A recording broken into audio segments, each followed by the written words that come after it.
आप देख रहे हैं नेशनल खबर हिंदी।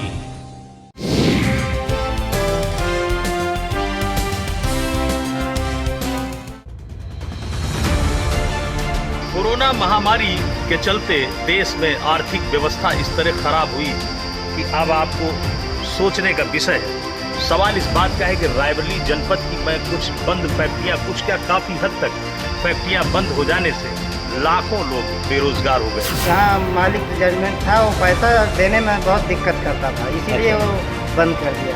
पैसा मजदूरों को नहीं, काफ़ी आदमी पैसा डूब गया। बहुत से आदमी ऐसे हैं कि डूबे पड़े हैं, बाहर चले गए, यहाँ पे हैं कुछ 25 साल से बंद हुए। देखिए, बंद होने के पीछे बहुत इधर उधर कारण तलाशने के बजाय भारत के अंदर सन 94 में जो एक नई आर्थिक और औद्योगिक नीति की जो यात्रा शुरू की भारत ने नरसिम्हा राव और मनमोहन सिंह के नेतृत्व में, और विश्व अर्थव्यवस्था के साथ अपने आप को कनेक्ट करने का जो दौर शुरू किया है, उसने पुराना जो हमारा इकोनॉमिकल ढांचा था उसको दुरुस्त किया। और चूंकि हमारे देश की जो औद्योगिक बनावट थी, जिसके अंदर पब्लिक सेक्टर था, जिसके अंदर मिक्स इकोनॉमी थी, संयुक्त इकोनॉमी जिसमें लिमिटेड चेंज यानी निजी पूंजी और सरकारी पूंजी, और फिर निखालिस निजी पूंजी, ये तीन तरह का बनावट था।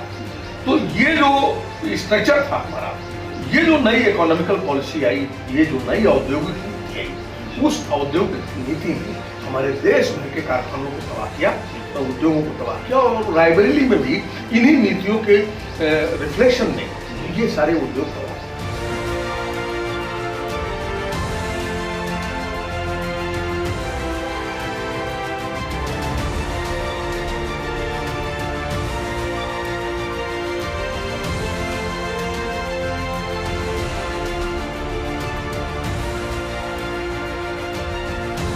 क्या लगता है सर कि ये इंडस्ट्री आखिर कभी जिंदा हो पाएंगी रोजगार लोगों? नहीं, कभी नहीं जिंदा। ये इंडस्ट्री कभी नहीं जिंदा होगी। सरकार में मलिए वो इच्छा शक्ति नहीं है। सरकार मलिए अगर चाहती तो ऐसा नहीं है कि ये इंडस्ट्री बहुत कूड़ा थी। ये इंडस्ट्री में उत्तर प्रदेश के अंदर उत्तर प्रदेश टेक्सटाइल मजदूर महासंघ जो था, राजकीय कताई मिल मजदूर महासंघ में उसका प्रदेश का महासचिव रहा, और मैंने उसके अंदर 10 वर्ष तक एक बड़े लोकप्रिय आंदोलन को संचालित किया। तो उसके अंदर मैं आपको एक जानकारी दूं कि आज भी जो टेक्सटाइल यूपी के अंदर जो इंडस्ट्रीज लगी थी, वो इंडस्ट्रीज की जो टेक्नोलॉजी है, वो टेक्नोलॉजी अभी भी दुनिया की सबसे आधुनिक टेक्नोलॉजी है। उसके अंदर जो ऑटोकोनर यूज हो रहा था, उसके अंदर जो ये क्या कहते हैं सॉम्प्लेक्स यूज हो रहा था, उसके अंदर जो लस्पिरेटर मशीन यूज हो रही है, उसका नया वर्जन कोई है ही नहीं दुनिया में नहीं। उसके बाद कोई मशीन ही नहीं, वही लस्पिरेटर और वही ऑटोकोनर और वही सॉम्प्लेक्स पॉन्टाइज, उसको जर्मनी यूज कर रही, उसको जापान यूज कर रहा, और हम कह रहे हैं कि टेक्नोलॉजी पुरानी हो गई, तो हम बहाना बनाते हैं। हमने मान दिया इस बहाने को अगर बात की जाए सर, तो जो मजदूर आए हैं करीब 1 लाख के करीब बाहर बड़े शहरों में जो काम कर रहे थे, कोरोना की महामारी में उनके रोजगार छूट गए, अब वो अपने घर लौट के आए।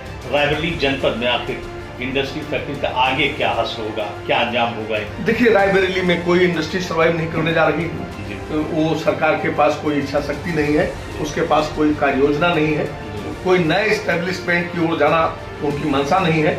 उनकी मंशा यह है कि जो पुराना एस्टेब्लिशमेंट है हमारे पास, चाहे वो स्टील हो, चाहे कोल हो, चाहे बीएसएनएल हो, ये जितना पुराना एस्टेब्लिशमेंट है उसको बेच ही रहे हैं, तबाह कर रहे हैं, निजी पूंजीपतियों के हाथ डाल रहे हैं। उसके अंदर भी जो करोड़ों मजदूर अभी भी काम कर रहा है, उसको भी बाहर निकालने की पूरी तैयारी चल रही है। देश की इकोनॉमी सर कहाँ जा रही है, क्या लग रहा है आपको? इसकी इकोनॉमी को सेंट्रलाइज कर दिया आपने, देश की इकोनॉमी कोलैप्स करने जा रही है। इकोनॉमी अगर अभी भी किसी को नहीं लग रहा है तो यह भी तो कोरोना काल है। इसके पहले अगर आप देखिए तो भारत सरकार ने रिजर्व बैंक से 2 बार में 1,75,000 करोड़ रुपए लेकर के किसको दिया? पूंजीपतियों को दे दिया आपने। ग्रामीण जीवन में और मलिए जो नौजवानों की रोजगार के सवाल है, किसान का सर्वाइवल का सवाल है, ग्रामीण मजदूरों का सवाल है, उसके लिए आप क्या कर रहे हैं? उसको अगर समझना है तो आप इस रूप में समझिए सरकार की कितनी मंशा।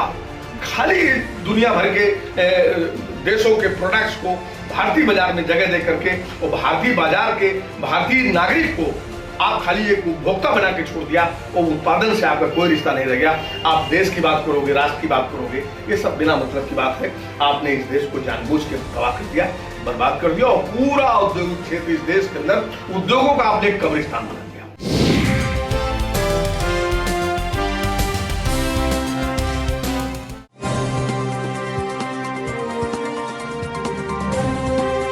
आप देख रहे हैं नेशनल खबर हिंदी।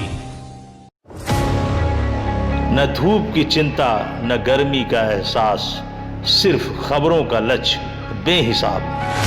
हर खबर पर पैनी नजर, न कोई धमकी का डर, न खबरों से कोई समझौता, क्योंकि दर्शकों से है वादा, बातें कम खबरें ज्यादा। जब लक्ष्य ही है खबर दिखाने का, तो खबरों से समझौता क्यों।